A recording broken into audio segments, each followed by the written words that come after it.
Hindi mawawala sa ating biyahe ang pagbisita sa palengke. Ano kaya ang palengke finds natin sa San Felipe? Ano po yung mga binibenta niyo dito sa stall niyo? Ito po yung chicharon bagnet. Chicharon bagnet, Yes. okay. And ito po yung longganisa, San Felipe garlic longganisa. May mga ibang variants po kami. Ito po yung spicy garlic longganisa. Garlic. Ito pong bagnet na to, alam ko sikat na sikat yan sa, siyempre sa vegan. Pero dito po, may ano po yung difference or ano po yung parang similarities? Ang ginagamit po nila is toyo. Sa amin po is vinegar. Sukat. Ha? Parang kwan po siya, adobo. Parang adobo. Yes, correct. Opo. Ang longganisa at bagnet ni Ate Glenda, pati ang mismong pwesto niya sa palengke, pamana pa raw ng kanyang ina. Dahil sa pamanang negosyo ng kanyang ina, napagtapos niya sa pag-aaral ang anak at gusto rin niya balang araw may pamana nito sa kanyang anak. Para family business. Para establish na siya dire-diretso. Hanggang pagtanda ko, hanggang mawala ako. Sa parte naman ito ng palengke, isang kakaibang klase ng sili ang matatagpuan. Ang siling ito, pwede raw papakin ng walang kahirap-hirap. Nay, naghahanap po ako ng isang klaseng gulay na parang ito yata po yun.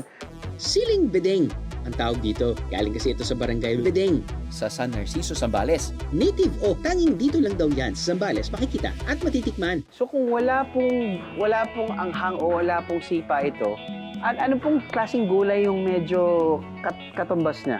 Texture. Parang talong. Opo. Parang Siling hindi maanghang? How true? Well, there's only one way to find out. Yan, buksan mo, sir. Buksan para ko po. Opo. Ayan, pakita ko sa inyo. Pagbubuksan talaga parang siling haba. Sa toyo na. Wala nga talaga masyadong anghang. Walang anghang. Sarap siguro itong i-adobo. Pwede rin. Sa adobong siling bedeng, hindi na hinahaluan ng karne. Mismo siling bedeng ang pangunahing sangkap.